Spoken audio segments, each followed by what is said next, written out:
안녕하세요. 이번 시간에는 전문용 10번째 국유재산 사용허가로 개설된 농로는 단독으로 사용할 수 없다라는 설명입니다.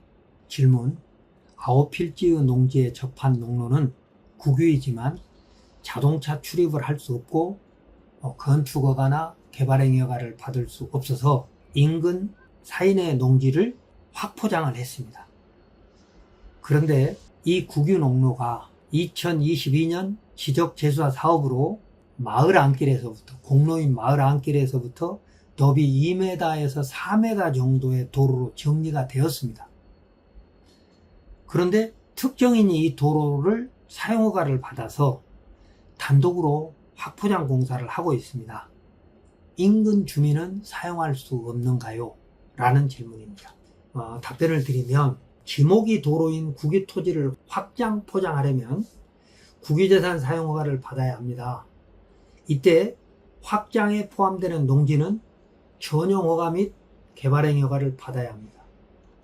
그러니까 국유 도로 빼고 나머지 농지를 도로로 확장해서 포장을 하려면 농지 전용허가 및 개발행위허가를 받아야 된다, 그 말입니다.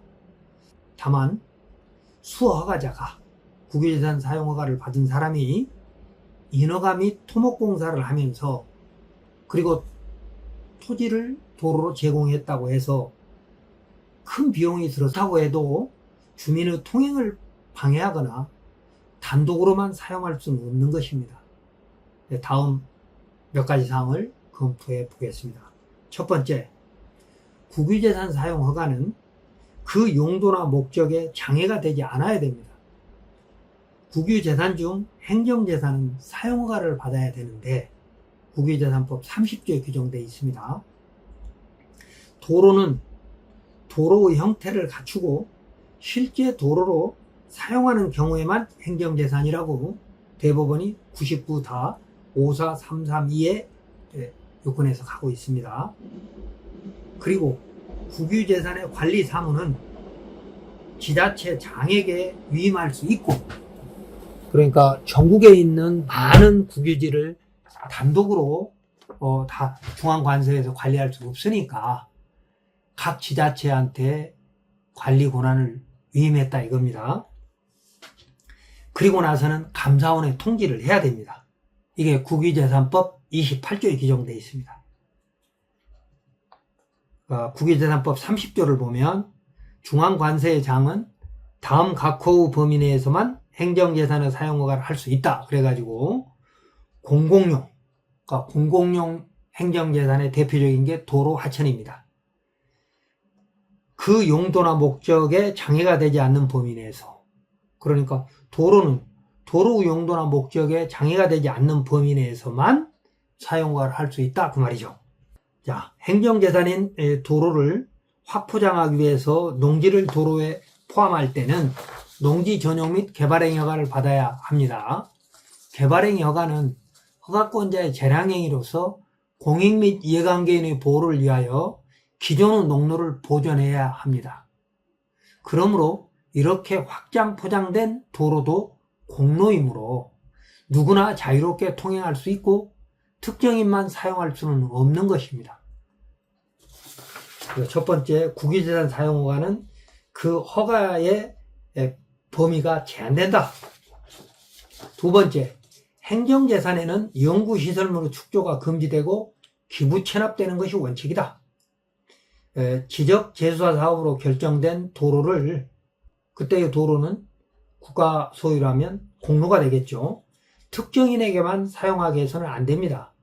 행정재산에 사건을 설정할 수 없고 원칙적으로 경쟁입찰로 사용허가를 해야 하며 사용허가부 등을 두고 있으므로 정보공개로 그 내용을 확인할 수 있을 것입니다.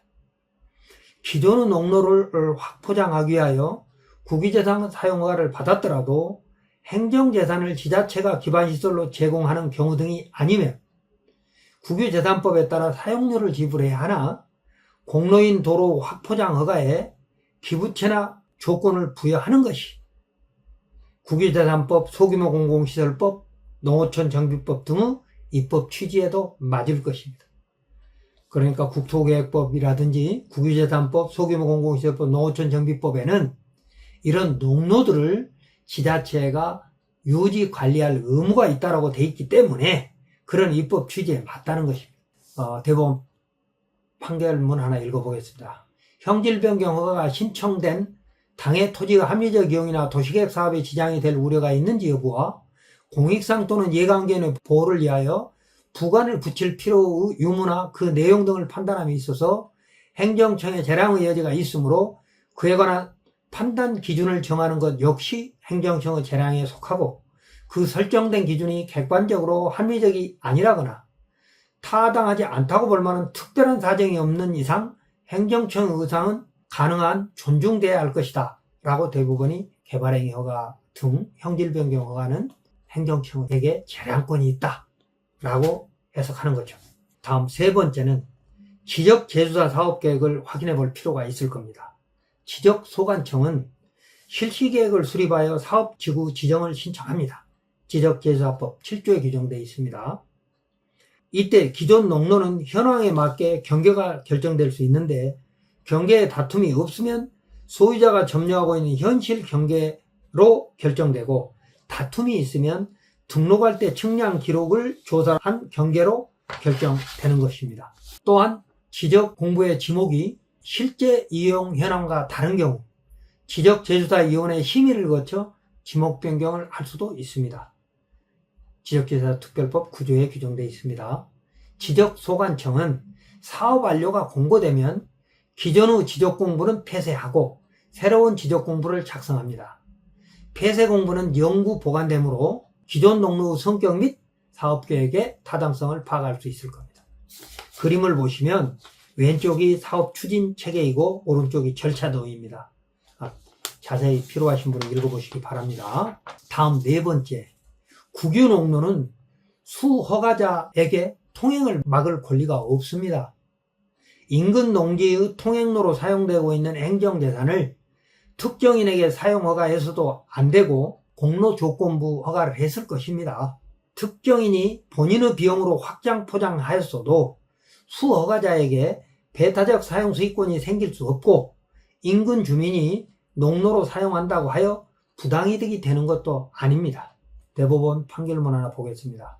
불특정 다수인인 일반 공중의 통행의 공용된 도로, 즉 공로를 통행하고자 하는 자는 그 도로에 관하여 다른 사람이 가지는 권리 등을 침해한다는 등 특별한 사정이 없는 한 일상생활에 필요한 범위 내에서 다른 사람들과 같은 방법으로 도로를 통행할 자유가 있고 제3자가 특정인에 대해서만 도로 통행을 방해함으로써 일상생활에 지장을 받게 하는 등의 방법으로 특정인의 통행 자유를 침해하였다면 민법상의 불법 행위에 해당하며 침해를 받은 자로서는 그 방해의 배제나 장래에 생길 방해를 예방하기 위하여 통행 방해 행위의 금지를 소구할 수 있다고 봐야 한다. 그러니까 공로를 통행할 때 할 수 있다 이겁니다. 공로는 소유자라도 통행을 방해하면 민법상 불법 행위가 되고 통행 방해 금지를 소송을 통해서 해결할 수 있다라고 하는 것이죠. 이런 농로는 농어촌 정비법의 농업 기반 시설일 것이고 국유재산이라도 주의토지 통행권 법리에 맞는 경우에는 별도의 허가 없이 통로 사용에 동의할 의무가 국가에 있으므로 국유재산 관리규정 제19조에 있습니다. 만약 수호 허가자가 통행을 막으면 행정재산을 위임 관리하는 지자체는 인근 주민들의 통행로 분쟁 해결에 적극 나서야 할 것입니다.